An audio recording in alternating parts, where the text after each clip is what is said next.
जय माता दी। हर हर महादेव। कैसे हैं आप सब?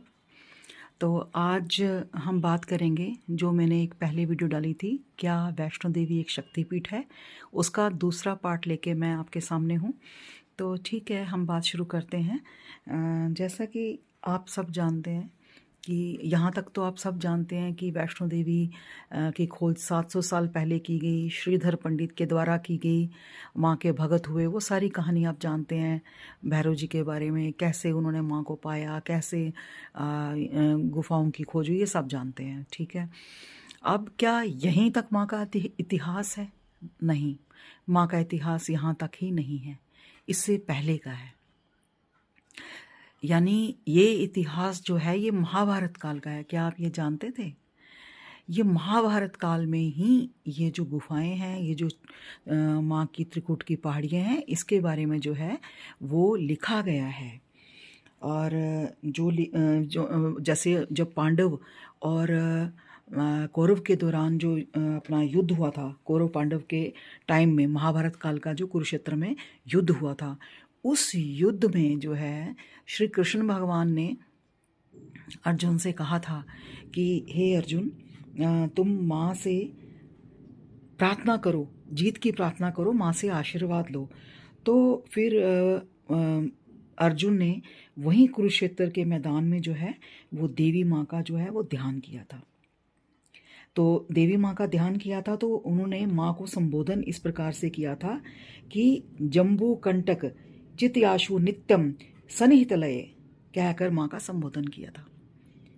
तो इसका मतलब ये होता है कि हे माँ, आप जो जम्बू के पहाड़ों में, पहाड़ों की ढलान पर जो आपका मंदिर है, वहाँ निवास करती हो।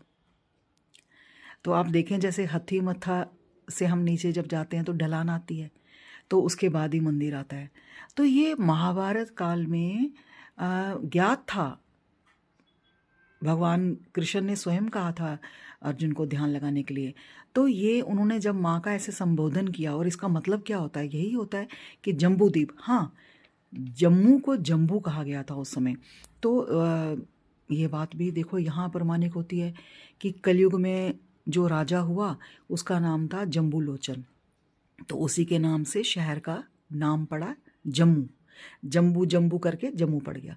तो महाभारत काल में भगवान ने पहले ही कह दिया था, तो जो राजा हुआ वो जम्बू लोचन के नाम से ही हुआ।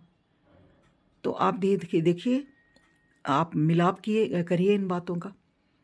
तो ये पहले से ही तय था। ये जो स्थान होते हैं ना, ये छुपे हुए होते हैं और इनको उजागर किया जाता है संतों के द्वारा। आप सुनते होंगे, इस मंदिर में ये देवता की मूर्ति इतने साल बाद मिली, पानी के अंदर मिली, या कुएं में मिली, या दरिया में मिली, या पहाड़ में छिपी मिली। तो ये संत जन जो होते हैं, जिन पे कृपा होती है परमात्मा की, ये खोज करते हैं। ऐसे ही श्रीधर ने खोज की, क्योंकि माँ का भक्त रहा, उसने खोज की। तो 700 साल पहले वाली खोज पे ना जाए। ये मंदिर जो है, ये त्रिकूट पर्वत जो है, ये 10 लाख साल पुराना है। वैज्ञानिकों ने इसका पूरा प्रमाण दिया है। भूवैज्ञानिक जो होते हैं, उन्होंने ये प्रमाण दिया कि 10 लाख साल पुराना पहाड़ियों का अस्तित्व बताया गया है, त्रिकूट पर्वत और गुफा का। तो ये बहुत पहले से ही है। और गुरु गोविंद सिंह जी हैं, उन्होंने भी ये बात कही है कि भाई, मैं परमंडल के रास्ते माँ के दरबार को गए, वो गुफा के दर्शन करने के लिए। परमंडल जम्मू में एक स्थान है, वहाँ रहने वाले लोग जानते हैं।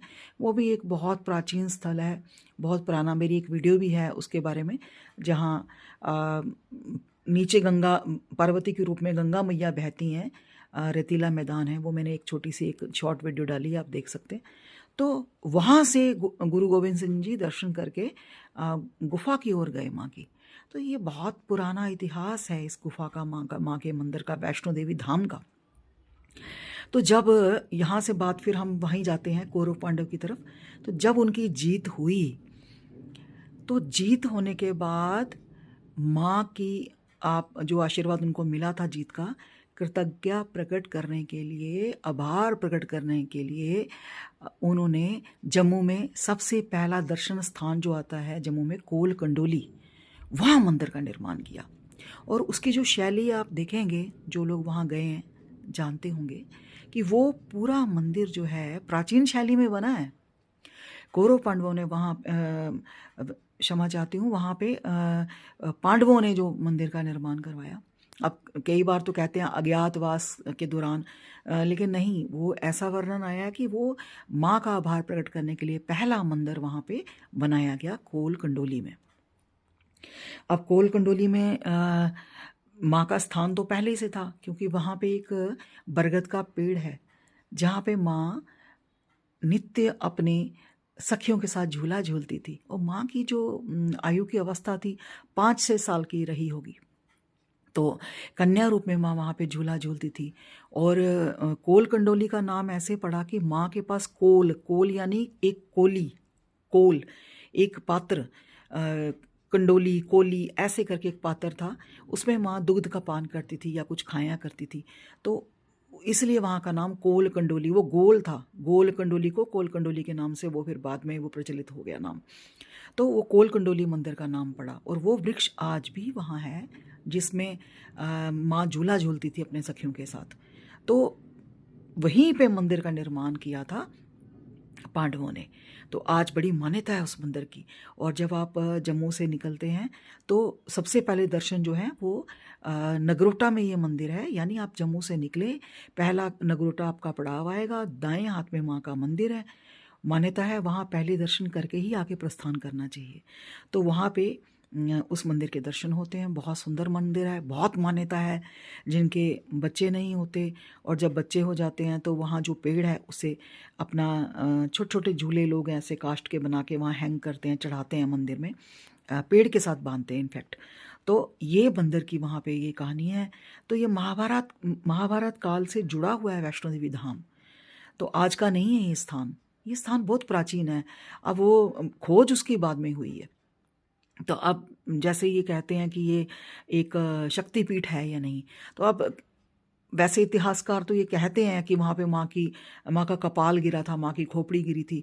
लेकिन उसका जो है इतिहास वो अभी इतना ज़्यादा जो है वो सही मानने में बताया नहीं गया। लेकिन ये ज़रूर है कि हाँ, वो माँ का घर है। जैसा मैं कहती आई हूँ, माँ वहाँ निवास करती है, तो वहाँ अपार शक्ति है, क्योंकि माँ बुलावा भेजती है, इसमें भी सच्चाई है। आप थोड़ा सा प्यार माँ से करो, माँ बुलावा भेजती है। थोड़ी सी भी आपकी इच्छा होएगी कि मुझे माँ के जाना है, माँ मुझे बुला, और आप माँ की बस आप माँ से आपने 1-2 बार गुहार की सच्चे मन से, तो आपका बुलावा आता है। वो चाहे 1 महीने में आए, चाहे 1 साल में, आता ज़रूर है। ये तो बहुत ही मानी हुई बात है। और इसलिए बहुत से श्रद्धालु जो है वो माँ पे बहुत श्रद्धा रखते हैं। और ये जो इसमें जैसे गुरु गोविंद सिंह जी का मैंने आपको बताया, तो ये भी प्राचीन काल, इस बात का सबूत है कि प्राचीन काल से ही ये गुफा जो है विराज यहाँ पे है, पहले से ही अस्तित्व में है। और आपने जैसे अगर कभी जाना है तो आप ये कटरा में जो आप दर्शन करते हैं ना, उसमें जैसे जम्मू से निकलते आपको कोल कंडोली, और जब आप कटरा पहुँचते हैं तो भूमिका मंदिर, जो श्रीधर ने जहाँ पे माँ का भंडारा किया था, भूमिका मंदिर में भी आप दर्शन करिए। वो श्रीधर का निवास स्थान था, वहाँ भी आप ज़रूर दर्शन करिए। ऐसे बहुत से दर्शन हैं जो आने वाले समय में मैं आपको बताती रहूँगी। तो आज के लिए इतना ही। सब कमेंट में जय माता ज़रूर लिखें। जय माता दी, हर हर महादेव।